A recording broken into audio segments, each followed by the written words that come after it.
we're in the middle of this series of messages called Heart and Soul, and tonight we're going to talk about the hungry heart and soul. How many's hungry tonight? Come on, anybody hungry tonight?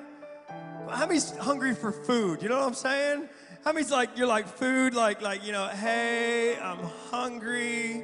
You know, when I was like 6 or 7 years old, I used to hear this sound that would come through the neighborhood, and the minute you heard the sound, now the reason why I'm saying this, and I think I've said this before, but we were in Texas, and my wife and I rented bicycles one night, and we were riding around. If you were here last week, can you thank Pastor Ken for preaching the word last Wednesday night? Why we were chasing the students around Houston, and we rented bikes, and then I heard the sound, and I was like, I went back to my childhood. I'm telling you, it was the sound of the ice cream truck. How many remember that sound, you know, ding, ding, ding, going through the neighborhood? I'm telling you, if I heard that sound and I was 3 blocks over, we would run, we would jump fences, we would run through yards, we'd do everything we can to get into the house to grab $1. That's all it took. Get me $1, Mom. And then if that thing went by, we knew that he had a route from through the neighborhood, and we would run back through those yards and be on the other side and just stand there going, yes, with expectation, because what? We knew what was coming, you know what I'm saying? We knew exactly what we were gonna get, and we would give that. I mean, you'd have the biggest smile on your face $1 could make, and you would eat it right away and consume it. There was just something about that ice cream truck out of that ice cream that came out of the truck. It wasn't the store, it was the truck. It was just that feeling as a kid. It was because you were hungry. You know, I honestly believe that you are made to be hungry. That God designed you in a way with this thing called hunger and thirst so that you can grow. As a kid, when you were thirsty, you probably were like, your parents were like, go out, get outside, you know, go out and play. Nowadays, we don't do that. We hand them a video game. We say, hey, stay in the house. It's hot outside. You know, there's all kinds of different things outside. But they'd say, hey, get out of the house. And Mom said, you'd come in, Mom, I want a drink. Mom's like, there's a hose outside, son. What's wrong with you? You know, and you go out there and turn on that hose. And if you stuck that thing in your mouth when it first turned on, that hot water would get you. You know what I'm saying? You're like, oh, you got to let it run for a while, you know what I'm saying? Drinking out of the hose is awesome, isn't it? How many's ever drank out of the hose before? Come on now. Boy, there's a bunch of us who understand what that's all about. Why? Because I don't care. If you're thirsty, you are going to drink. You don't have to tell yourself. If there's something there to drink, you're going to drink. See, whatever you're thirsty for, you'll pursue. Whatever you're hungry for, you'll chase after, like that ice cream truck. When it comes to your life, you are designed in such a way that you are designed to chase after what will make you grow. You're designed to chase after the presence of God. You were designed in such a way to run faster than you could ever imagine after Him. Because when you catch Jesus, you find this thing called destiny. Now, I'm convinced of this one thing, that if Starbucks and Krispy Kreme and ice cream tasted bad, people wouldn't be chasing all over town and posting pictures about it. Hello?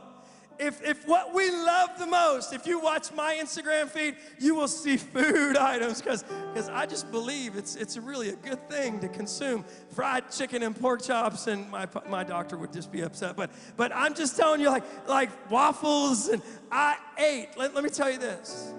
I'm just going to confess. When we were in Houston, when you're looking online, and I look at this app called Yelp, and I look through the pictures, and if I see something I want, I'm at the restaurant. Pastor Steve and I are there. We're sitting in the restaurant going, oh, I want, and then you're at the point where you're like, I don't know if I want this one, or this one, but this one looks great. And then you show the guy the picture that was posted on Yelp that somebody else ate, because that's the real deal. You know what I'm saying? That really motivates you to. I sat there, I ate grits, I ate chicken, I ate eggs, I ate, what else did I eat? Oh, I ate biscuits. I ate all in one meal. It's this place called, what's it called? The Breakfast Club. Hello, downtown. It was a dive. It must have been on diners, drives, dive-ins, and people would wait in line. We beat the line, got in. It was amazing. I could have ate it 3 times, but okay, let's go on. What am I saying? Here we go. A lot of times when it comes to what we pursue, the reason why we pursue certain things is because those things are what satisfies us. If it doesn't bring satisfaction, you won't pursue it. If you are single in the building, I'm gonna look down, hello? If you are single in the building and there's always someone that walks out and says, Pastor, pray for me, I need a man or a woman or something in my life, you know, and I'm like, you need Jesus. He is the Son of the living God. Hello? But they're like, I mean, there's people next door, okay? There's young adults next door that are working in the youth department. Those people are pursuing this thing called a relationship because they feel like that is what will satisfy. That's the only reason they pursue it. Ephesians chapter 3, Paul said this. He said, this is his prayer for the church in Ephesus. He told them, he said, and I pray that you, being rooted and established in love, may have all the power, together with all the saints, to grasp how wide and long and high and deep the love of Christ is, and to know that love that surpasses all knowledge, that you may be filled to the measure of the fullness of God. That word filled means to cram, to satisfy, to be complete. So if Paul's prayer was for you to be filled, if he prayed that the church would be filled, everyone say filled. See, the reason why the church needs to be filled is because the church only finds satisfaction in one place: Jesus. Some people in this world don't find satisfaction in church. It's because they're looking for the wrong thing. They're looking at religion, and they're not looking at Jesus. If you ever get offended by the church, or if you ever get to the point where you're like, there's something wrong with the church, let me help you out. There's never anything wrong with Jesus. You can always pursue Jesus. There's nothing that stands in the way of your pursuit of him. There's not a church, building, or pastor, or man, or woman on this planet that can stop you from pursuing him. You just ought to have the tenacity that says, I'm hungry, I'm thirsty, I'm going after more. I'm not going to settle for less. If the word says he wants me to be filled, then I want to be filled. I don't want to walk around going, there's got to be more to my life. You know what more to your life is? Jesus. You know what more to your life is? It's in the word. You know what more to your life is? It's serving him, loving him, falling in love with him in greater ways, and allowing him not just to impact your life, but to impact the lives of the people around you. See, whatever we're hungry for, we'll pursue. And in the process of pursuing it, the people around us will catch what you're pursuing. If you are not pursuing Jesus, then what are you pursuing? If you don't have a hunger for him, if you're designed to have a hunger and thirst for something, then guess what?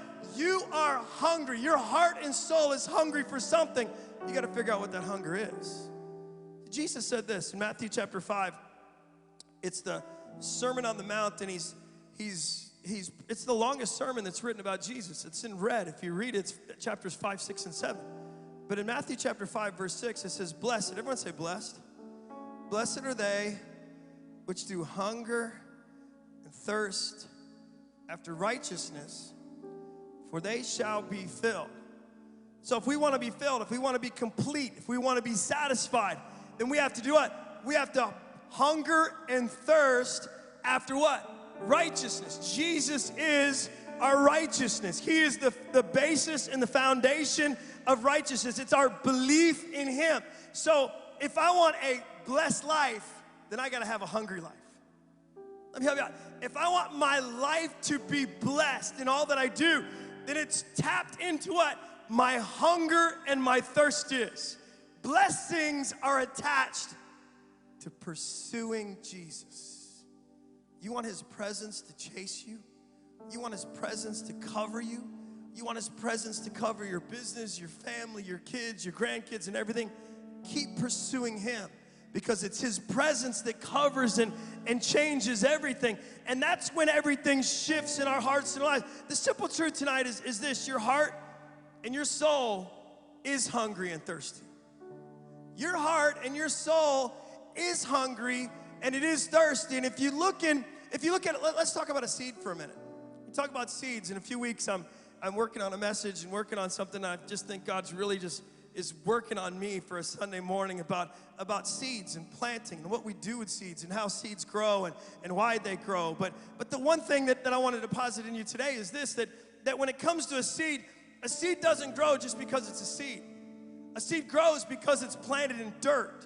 It's the portion that it's planted in that causes the growth. And if if we are the thing that God plants his word into, when he takes the seed of his word and he plants it in you, it's designed to grow in you. And when it grows in you, it's designed to produce fruit, and fruit that makes a difference in the world around you.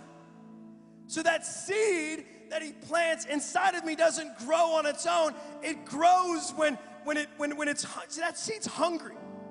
I planted, and I don't have a green thumb, brown thumb, red thumb. I don't know what you call it. You know what I'm saying? I got an orange tree in my yard. I took out a plum tree and threw it in the woods behind my house because it died. I'm telling you, it froze. It's gone. So I plucked that baby out, and then I realized that you got to put the right dirt around it and put the right manure around it and put the right ingredients around it. And I talked to somebody that knew what they were doing, and I got a little bit bigger when I said, dude, I'm making an investment in you. I go out there every other day and look at it and go, it's time to grow, baby. I put some money in the ground. And you don't just take that thing and stick it in the ground and don't do nothing with it and walk away and go, where's the fruit? Hello? You can't just show up on a Sunday morning once in a while and hope that that investment or that planting in your life is going to grow and produce anything. But when I water it and when I fertilize it and when I feed it, why? Because that baby's hungry. Because when I feed it, it turns green. And then that new stuff starts growing. And then I look at those, oh, it's got buds, it's got flowers. Oh, that's a little orange. Come on, grow, baby, grow. You know, I think that's what God does. I think when we start getting serious about loving him and pursuing him, that's when that hunger inside of us starts saying, I want more of Jesus, and we start growing. We may not see it. There's people in this room, you're like, I think I'm the same. Guess what? You plant the word in your life. You plant his presence in your life. You pour the oil of the wine of his spirit in your life. You keep getting in his presence and drawing towards him. Guess what? You're going to change and you're going to grow. How many want to grow tonight? Come on now. So when it comes to growth, the main idea, if you're taking notes tonight, is this. If I want to be filled, you talk about being filled. If I want to be filled, then I have to be hungry and thirsty. A lack of hunger for Christ only points to one thing. People tell me sometimes like, oh, Pastor, I've heard this like a few times. And I don't think they pointed it towards me, but I think they pointed it towards, well, I don't know what they were pointing it towards, okay? Maybe I'm whatever. But they said, oh, I just don't feel it, Pastor. I'm just not getting, I'm not getting fed. And I'm like, you know, I'm not coming to your house and feeding you every single day, okay? That's not what I'm designed to do. I don't feed your kids every single day. I don't feed your dog every single day, hello? But if you don't feed yourself, guess what? You will die, hello? And I go to a nursing home on a regular basis now to see a family member, and if somebody doesn't feed her or take care of her, guess what? We know what the end result is. Somebody's there to do that, but that's not the way it works in the church. Hey, when you're like, oh, I'm just not feeling this or that, I'm just me being sarcastic, okay? You can laugh with me, all right? What I'm telling you this is the only reason why people have a lack of hunger for Christ is they have a limited perspective of who he is. They need a new vision of who he is. See, his majesty, his glory, his grace, his love, his mercy. If we start opening up our eyes and seeing him and seeing how great he is, there's nothing that can stop you from waking up in the morning and say, today I'm going after him. Today I'm going to get close to him. Today I'm going to think about him. Today I'm going to draw close to him. The only thing that stops us is us. It's our flesh. It's our unwillingness to draw close to him. See, what the enemy wants you to see is a small Jesus. Because if you only have a limited perspective of who your Jesus is, guess what? You have a small future and you have a small impact in this world. But if you start having, my goal is this. I want you to see that our Jesus is big, that our Jesus is great. He is powerful. He's still healing. He's still saving. He's still raising people from the dead. Hello? And we're going to hear that this Sunday. God speaks to dead things. And when he speaks to dead things, they don't have a choice. They get up, they walk out, and they live. And some people need to realize that there's dead things that he wants to live, but we got to see that he is the resurrection and the life. Ooh. See, I want you to see that Jesus is big. Why?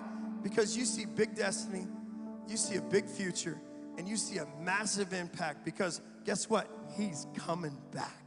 How many believe that? Come on, he's coming back. So the big question we need to ask, and I'm just going to talk through this tonight, is this. It's simple. Is how do I increase my hunger and thirst for more? See, some people are like, well, how does this work? And this is gonna be simple and basic, and I'm gonna center it around your experience in a restaurant, okay? Because think about the last time you went to a restaurant and sat down and ate a meal, and I do that on a regular basis. I don't know why, but I just like different food. But we're gonna center it around that experience so that it can try to help you frame it in a way that you can increase your hunger and increase your thirst for God. And I believe this. I believe when you walk out tonight, you're going to see things just a little bit differently. And you're going to desire things just a little bit more. And then you're going to realize that it's the little things I do every single day that make Jesus great in my life.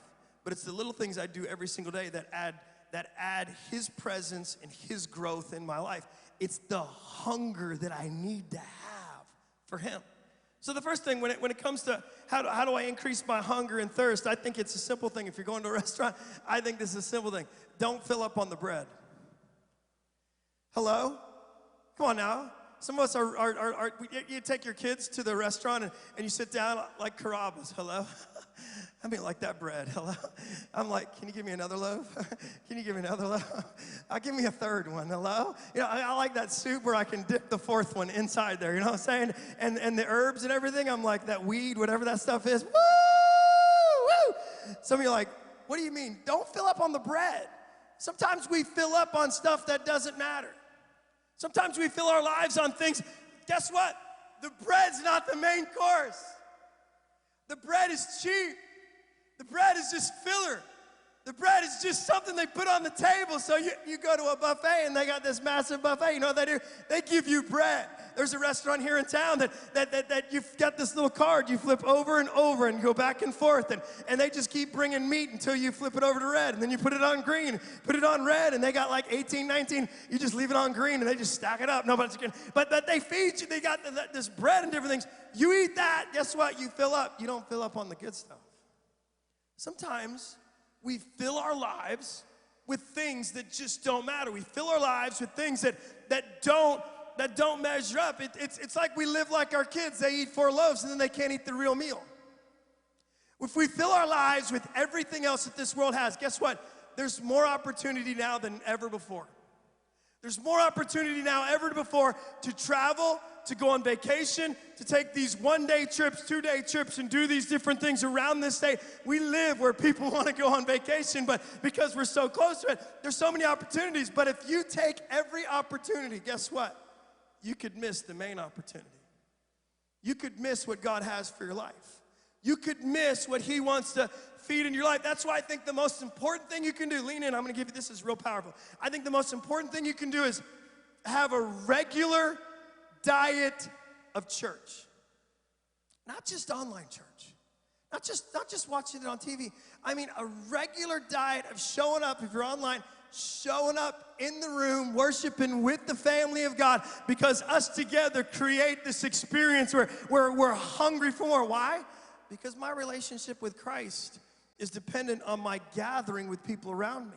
And it's not just for me. Guess what? When I show up, I make a difference in the people around me. Everyone clap one time. Come on, clap. Clap louder. Now think of this. Your clap, your worship, your prayer, your praise, if there was only 2 of you in the building, how much of an impact can you make on the people around you? If we only choose to come whenever we feel like coming, guess what? There's a whole lot of Sundays and Wednesdays you'd be like, I'm staying home.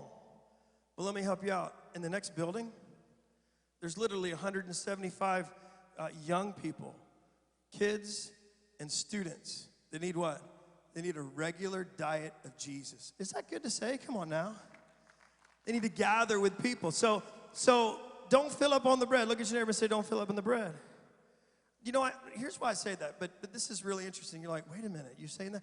In John 6:35, Jesus said this. He said, I am the bread of life. I am the bread of life. He who comes to me will never go hungry, and he who believes in me will never be thirsty. Jesus is essentially saying, I am the one that fills and satisfies. I am the one that fills and satisfies. Pursue me and believe in me. If you hear anything tonight, if your pursuit has kind of lacking a little bit, I've counseled with people lately and they're like, I'm just not feeling it. I'm like, how's your pursuit? And they're like, well, I haven't been reading the Bible and I haven't been praying and I haven't been, I'm like, what'd you do? Leave God at the front door or something? You know what I'm saying? It's not like an outfit that you put in the closet and pull out every, hello? It's something that it's a relationship that you have. Here's what you need to do. Take your phone, take your watch, take whatever device that you have that reminds you to do whatever you remind yourself to do. And maybe 3 or 4 times a day, remind you, hey, God is with me. Hey, God is right here. Maybe loud to remind you, then look down and smile a little bit. You ought to just smile. You be at work, look at your watch or look at your phone and just smile because it's a reminder that he is with you. How many know sometimes we just got to be reminded that he's with us? It kind of gives us a different perspective so that we can see him in a greater way. So don't fill up on the bread. The second thing is this. If you want to increase your hunger and thirst, then live on the edge a little bit. Try something new. Live on the edge. The next time you go to a restaurant, don't eat something you've always eaten. We are such creatures of habit. There's people in this room, I've said this before, you sit in the same place every Wednesday, every Sunday. Now, if you're in the front 3 rows, I love you and I appreciate you because you guys sit here all the time. And I know that you're here because you shout and love the Lord, okay? But you people that float around here, there's people that sometimes are over here and I'm like, wait a minute, they're over there. Anybody see them? They're over there. You know what I do? Here's what I do. When I come through here and pray throughout the week, I'll sit in different sections and just sit there and try to get a perspective. Okay, what are they seeing back there? I was sitting where Hunter was today when we were in prayer. I'm sitting back there looking up there going, yeah, this is a good view. You know what I'm saying? I'm right in the middle. I can see it all. And what I'm trying to get is, how can I pray for the person sitting there now, way back there in the cheap seats back there where Charles is? Okay, no, I'm just kidding. But and Ed over here on this side, over there in the seats that said, do not sit over here. You know what I'm saying? We're going to shut them up. Here's Clyde covering up the sign. The reason why we do that is because we want you to sit together because there's something that happens when we sit close to each other and we create momentum together. We sit and sometimes we just, our perspective is off just a little bit. I am a distracted person. Are you a distracted person sometimes? When people walk in and walk around and move around sometimes, I just, hey, how you doing, Cindy? Good to see you tonight.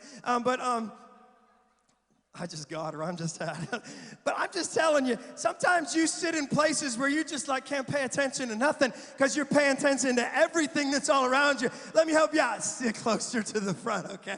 It's a whole lot more exciting closer to, give me a hand if you understand what I'm saying, all right? There you go. That's terrible. Pastor, what are you saying? If you're creatures of habit, then try something new. When you go to a restaurant, you're like, how do you know something's good until you eat it? How do you know? We were at a barbecue place in Texas. I don't know what it was I ate, but it was corn and it was burnt and it had all this other lovely stuff. What was it called, Meg? I have no idea. But I was like, give me 3. You know what I'm saying? I'm like, I had never in my life had anything like it. I was like, whoo, I think it had sugar in it. I don't know what it was. But it was amazing. Sometimes people look at stuff that we eat. I'm like, I am never going to eat that. No way on the planet. I don't touch that. How many like not risky? You just eat the same things over and over again. You're like, let me help you out. Live on the edge a little bit. Go to a restaurant. Pick something you've never eaten before. Look at the waitress and ask her the $100 question. What's the best thing on the menu? Then don't trust them and get something else. I'm saying, no, pull out your Yelp app and look through and go, that looks good. Order it. Why? Because you never know. You might find heaven on a plate. Hello? Come on now. Sometimes we got it. Here's what I'm saying. If we only eat the same things, then we only get the same expectations. When it comes to a brand new believer, the hardest thing to get them to understand is they've got to get a new diet of things. There's certain things that they don't need to eat on and certain things they don't need to consume in their lives, but they need to have a new diet of His Word and a new diet of His presence. And for them, they're like, whoo, wow, this is different. And if they're hungry, they will be ravenous and eat the Word and grow and change and just get excited and passionate. Why? Because they're feeding something that's hungry. than mature believers. How many mature believers do we have in the building? Come on, clap one time. That means you've been saved for more than a minute, okay? Mature believers, the hardest thing is we eat the same thing over and over again, and sometimes we expect the same result because of what we just ate. We just think, well, this is what I've always eaten, so I always get a healthy diet of that. Guess what? Every Wednesday, you're going to get a different diet of this pastor. Hello. Some weeks I'll have ripped up jeans, and some weeks I won't, all right? Some weeks we'll play old music, some weeks we'll play new music. But you know something? It's not about the style. It's about his word. It's about his word. For some of us, we do the same thing, same rhythm. If we only have the same desire for the same things, then we'll get stuck in a place and say, there's absolutely nothing new. There's absolutely nothing new. It has to be this experience that I used to have. What did Isaiah say? Isaiah said in chapter 43, verse 18, he said, forget the former things. Don't dwell on the past. See, I'm going to do a new thing. What he's saying is this: change your perspective. Change your perspective.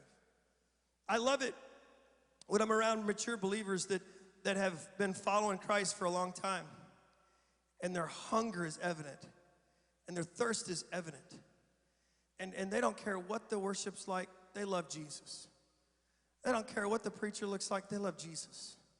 They're like, nothing can stand in the way of me and my Jesus, and they chase after him, and to them, you know, that age is just a number.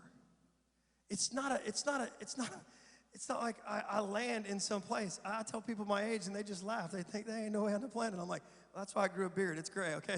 But I'm telling you, when it comes to our age, we can live like the number. We can say, you know something?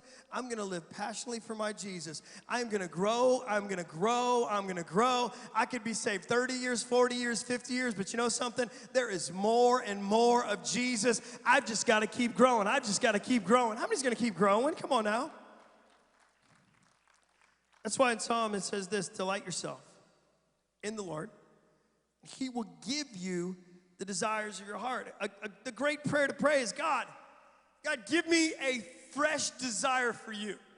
If you've been saved for a minute, if you've been following Christ for a minute, the greatest thing you can do is say, God, give me a fresh desire for you. I want to delight myself in you, because when I delight myself, when I take joy in you, when I pursue you, that's when you do what? That's when you give me the desires of my heart. That's when you put those desires in me. You might say, Lord, I want more of you.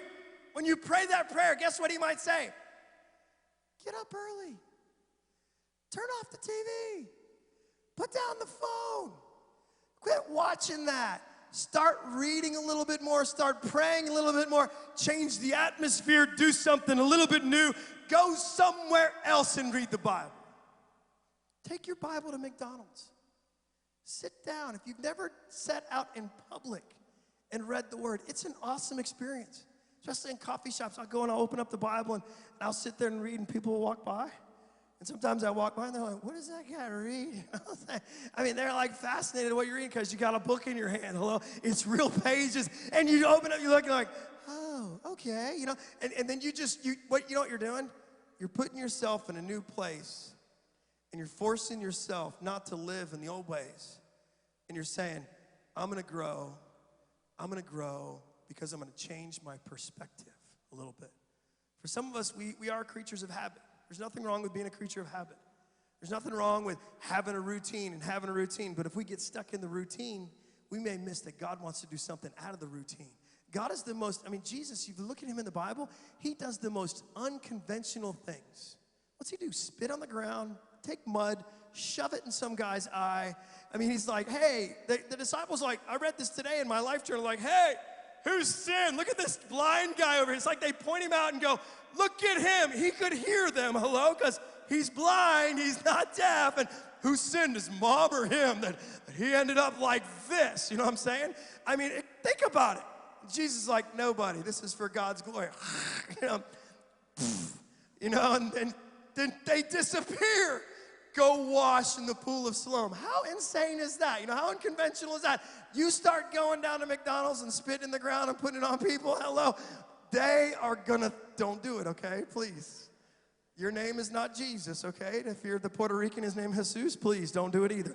But the guy goes and he washes and he comes back and goes, hey, I can see. People are like, no, you kind of look like that guy was begging. You're not really that guy who was begging. They're like, no, I can see. And the religious folks are like, hey, who did that to you? And they're like, this guy that spit, put blood and anointed my eye, told me to go wash. And how unconventional is that? How out of the box is that? Where did he have to go? Into the marketplace. Where do you have to go? Where the people are. When you go wherever you are, let Jesus use you right where you are. Let your relationship with Christ be lived out where you are. Let what you are be who you are. What you are is a follower of Christ. And let Christ in you come out of you so that you can make a difference in the world around you. That's why we gather, so we can be encouraged to go change the world. How many want to change the world? Hello? You got to be hungry and thirsty. So, third thing, okay. How to increase your hungry. Don't settle for the appetizer. Ask for more. How many are appetizer people? You go to a restaurant? Wave at me if you're an appetizer person. Come on, it's okay. Wave at me. Anybody else? Come on. Some of you are like, I'm not raising my hand because he's going to point me out. Hello?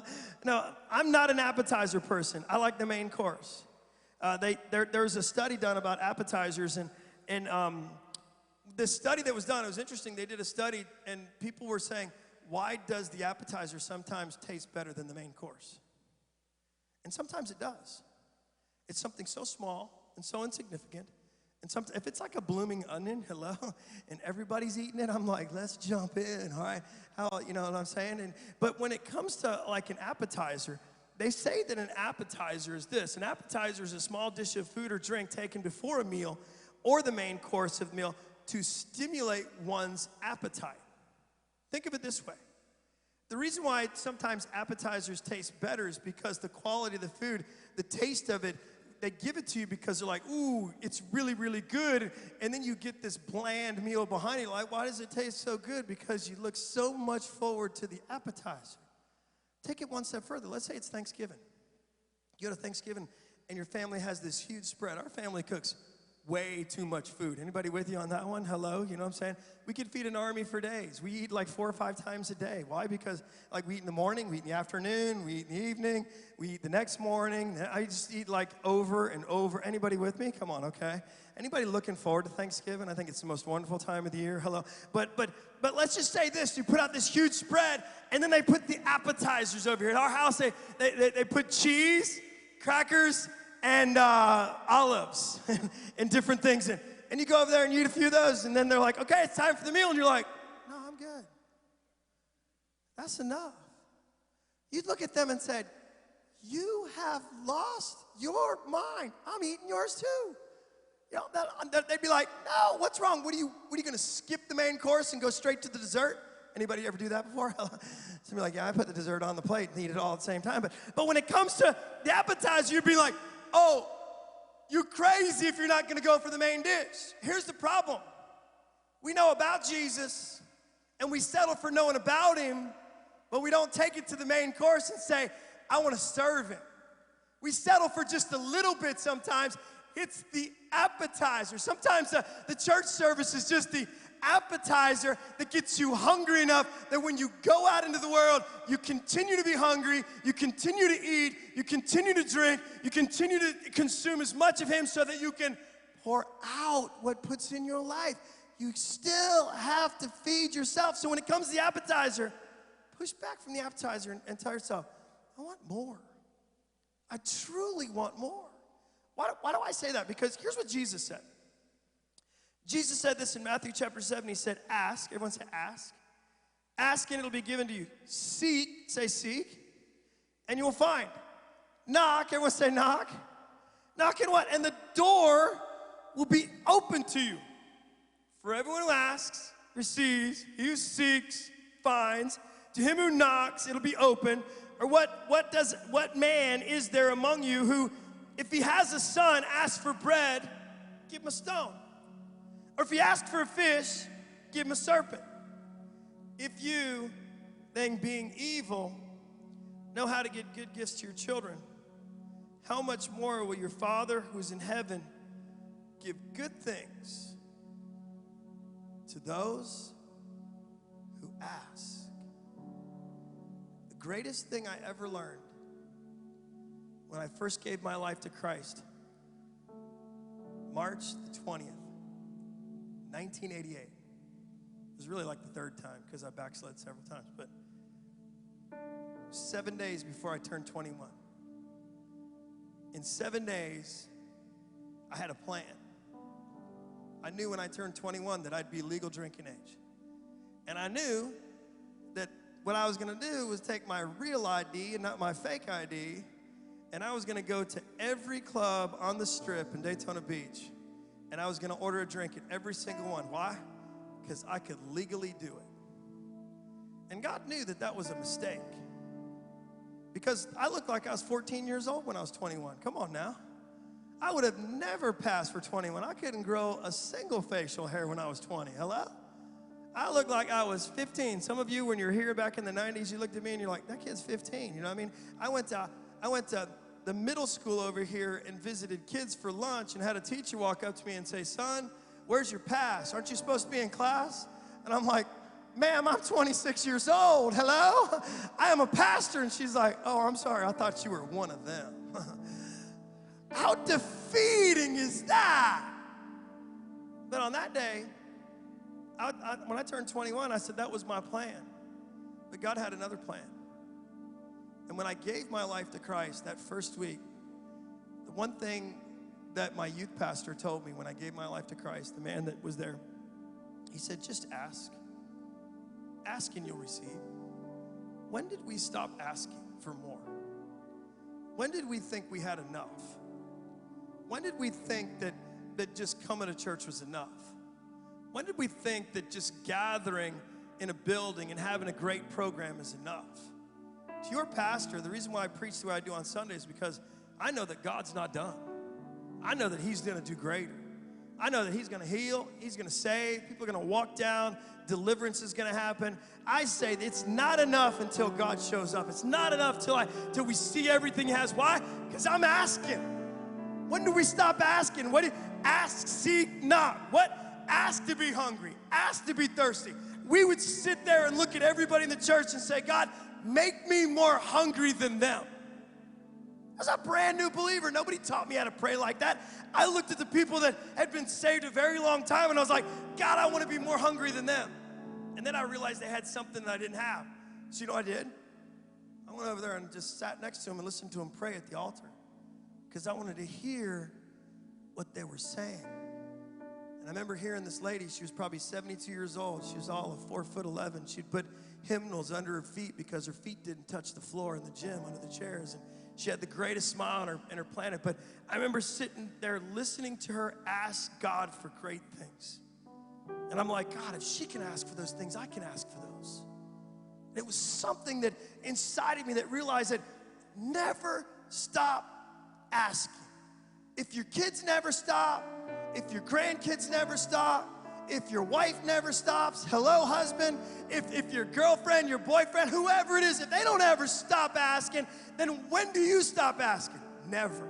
When do you stop seeking? Never. When do you stop knocking? Stop knocking. Never. Just keep knocking, knocking, knocking, because this word says that God provides. How many believe that today? See, don't settle for the appetizer, ask for more. And this was the last one. This one hit me late this afternoon, and I was like, you know something? The reason why I would think I was so hungry this past week is because the people I got to hang around. Hello? We had so much fun with our students. But you know something? When we went to a restaurant, we knew how to eat. There's people in this room, you know how to eat. You know where the good restaurants are. You know where that good seafood place is. You know where that good barbecue place is. And you don't have a problem going in there. And when you go in there and you're around people, what you desire is what they desire. I'm telling you, we sat there and we argued over it. Didn't argue. We're like, oh, you're going to get this, you're going to get that, you're going to get this. I don't know. And then that waiter's like, when are you gonna order? We're like, we just can't make up our mind. It's just too good. You know what I'm saying? We're like influencing each other. I'm like, ooh, what did you get? We take pictures of our food. Anybody do that? Only us. Okay, whatever. Hate on. That's okay. But I sat there and realized one thing, that if all of us in this room got hungry for Jesus, this community would get hungry for him. If all of us in this room were never satisfied with a little bit, we'd say, God, I want more. God, I want more. Then God would fill this place. What did he say? Blessed are they which do hunger and thirst after righteousness. For God says he wants to fill them. He wants to complete them. He wants to overflow in their lives. So I would encourage you, hang around hungry, thirsty people. And if you're more hungry than the people around you, put your hunger on display. Put your thirst on display. Let it be known that you're still asking for revival. You're still asking for salvation. You're still asking for the miraculous. You're still asking for God to be who his word says. He does not change. How many believe that tonight? Come on now. So we stand to our feet. I'm going to read one passage of scripture to you, and we're going to sing. And my prayer for you is a simple prayer. God, give us a greater desire. And that desire doesn't start with a building. It doesn't start with a sound. It starts with your heart saying, God, I want more. God, I want what you have for me. God, I want to be filled. I don't want to be temporarily satisfied. God, I want to be filled with all that you have for me. If you've been saved for a minute, you know that there is so much more of God that you can experience. And when you experience it, guess what? It's not just for you, it's for everybody on your row. So look down that row. See, here's the thing. When it comes to church on Sunday, you know why I talk about where we sit? Sometimes when we sit close and we get close, you know what we do? We impact the people next to us.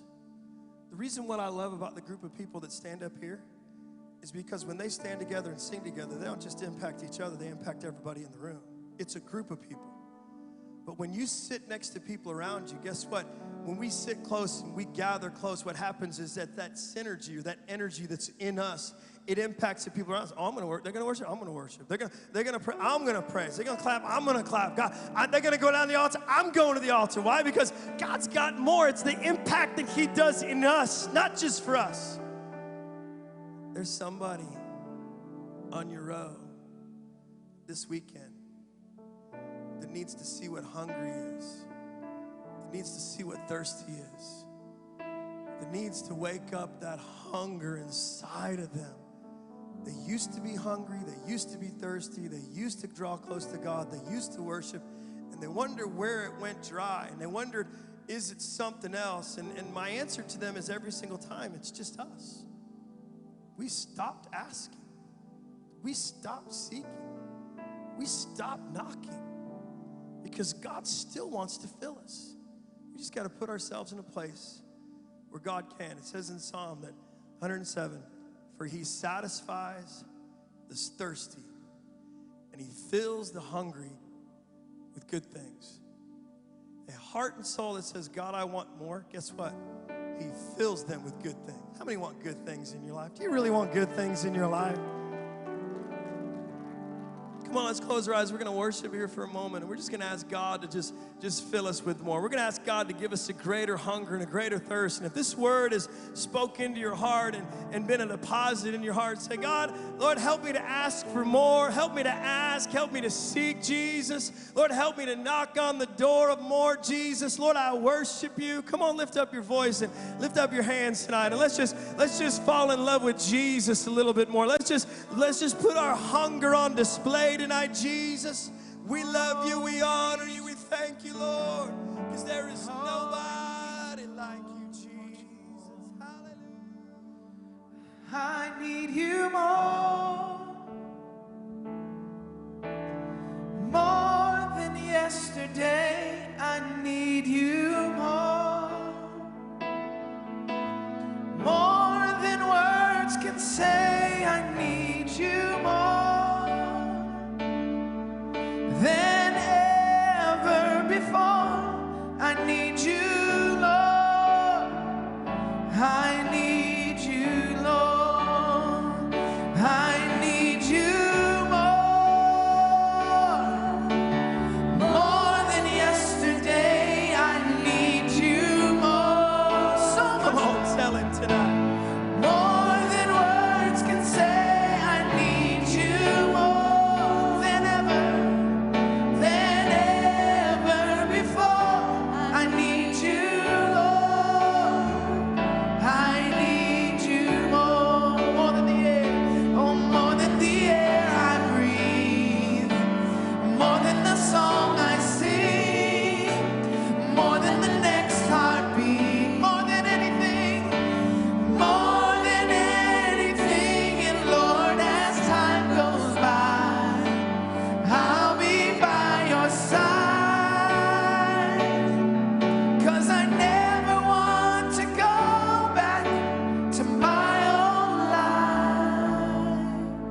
with your hands lifted up while they play, would you just tell him Jesus? Come on, would you just ask him? Come on, if it's been a long time since you asked him for more, would you ask him? Would you just pray that prayer and say, God, I want more of you. God, I want more of you.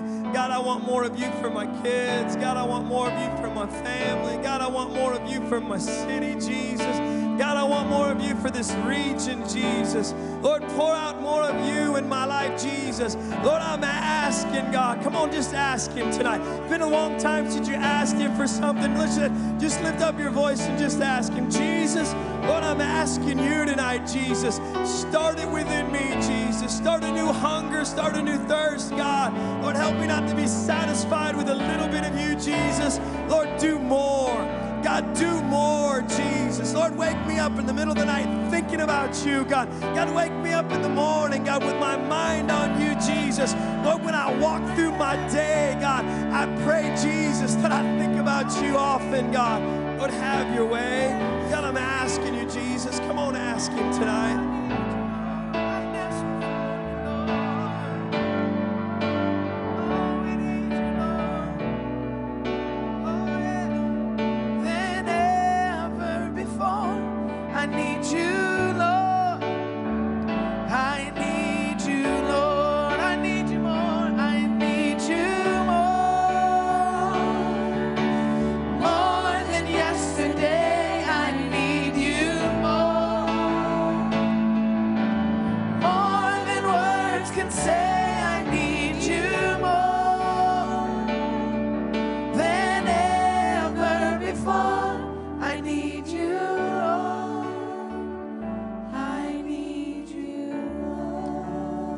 Come on, do you need him tonight? Come on, put your hands together if you do.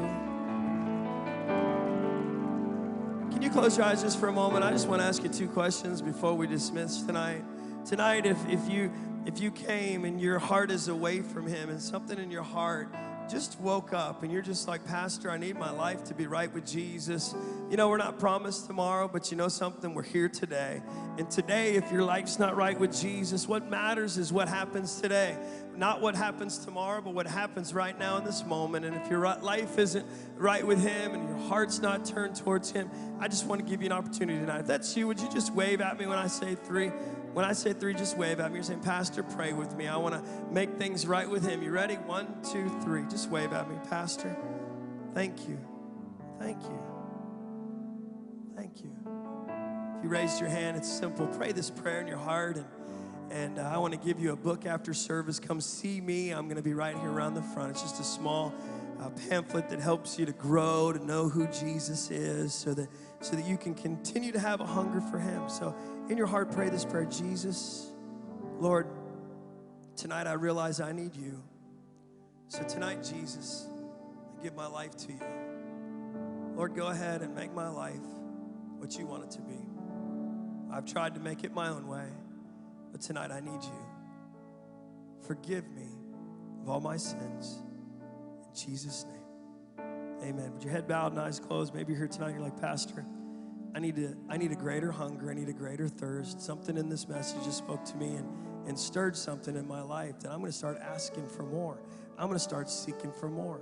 I'm going to start pressing in and knocking on more because I know that when I seek and ask and knock for more, that he is the one that can fill my life. He is the one that can complete my life. He is the one that can fill my life with good things. If that's you and this word spoke to you, would you just, before God, you're saying, God, here I am. That's me. You ready? Come on, look in your heart. 1, 2, 3. Slip it up, wave at me. You're like, yep, that's me. That's me. Yeah, that's me. God, you're so good. God, thank you for this word that you put deep within my heart. God, I pray that it would resonate in every heart and every life in this room and outside this room online. Jesus, Lord, make us a people that are hungry for you. God, here's my prayer. God, multiply our time with you. God, I pray, Lord, that we would find moments throughout the day, Lord, that we would think about you and pray and spend time with you. Lord, if we're driving in the car, God, if we're on our way to work, God, if we're on our way home from work, God, if we're waiting in line, God, wherever we are, Jesus, I pray, Lord, that you'd give us moments, God, where we can think about you and draw close to you. God, I pray, Lord, that you'd give us a greater hunger for your word, God. Help us to devour it. Help us, Lord, to read it. Help us, Lord, to not just devour it and read it, but apply it to our lives, God. Lord, to memorize it, put it to memory, God, because when we apply your word to our lives, God, you'll do great things in us, great things through us, God. Lord, I know that you want to give us the desires of our heart, but God, I know, Lord, that you are the one that does good things to those that are hungry and those that are thirsty. Bless tonight, Father, I pray. In Jesus' mighty name. In Jesus' name. If that's you and you believe it, can you say amen tonight? Amen. Did you get something good from God's word tonight? So here's the greatest challenge. If you say you're hungry and you say you're thirsty, then at some point you have to do something about it. That's where the rubber meets the road. You can't expect to grow spiritually just by being on a Wednesday night and a Sunday. Can I help you out? There's more. There's so much more. There's more in his word. There's more in his presence. There's more in life journaling. If you want to know what life journaling is, stop by the Get Connected booth. There's more in just discovering that God has a great plan for your life. Every single day you can spend moments in that hunger and that thirst can grow, or you can avoid it. And I was in a counseling session tonight with a man that's really struggling in his marriage, really struggling with different things. And I asked him this. I said, when was the last time you went to church? He said, it's been a while. When was the last time you read the word? It's been a while. When was the last time you prayed? It's been a real while. And like the foundation of our lives is our faith. If we don't add to our faith, as it says in 2 Peter, then our faith can't grow. We're not given a measure of faith to stay where we are. We're given a measure of faith to serve him and use it for him. So that's why we do this thing called the Big Give, because we want to activate your faith. That's why we believe in teams. That's why we believe in a lot of things that we do. This is a basic understanding that faith is not coming and showing up. Faith is not being in a building. Faith is serving Jesus. Faith is living it out there. Faith is the messy things that we run into and the struggles and pains of life itself and the choices we make that say, my God is greater, regardless of what I see, regardless of what I walk through. He is my God and I can make it. Come on, how many believe that today? So I want to encourage you, when you wake up in the morning, pick up the word, read the word.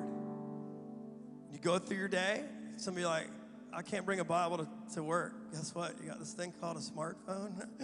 It's smarter than me. It's got the YouVersion app in there. Pull out that app or pull out the Ocean Way app and listen to one of the messages and let the person sitting next to you hear the message too. I've got people like Pastor, you have no idea what that all is well message.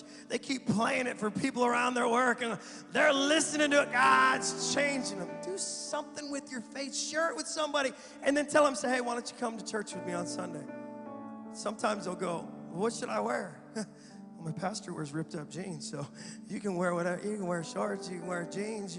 Just show up. Wear something. Cover up all that stuff, you know what I'm saying? But wear something, okay? I'm just being plain, all right? Wear clothes. Clothing's not optional, hello? So, hey, thanks for coming out Wednesday night. Give God a hand if you got something good from his word. Don't forget your kids when you leave tonight. That would be an awesome thing. And if you didn't sign up for the Big Give, show up Saturday morning at 9 o'clock in the cafeteria, and we will get you involved. Look forward to seeing you there.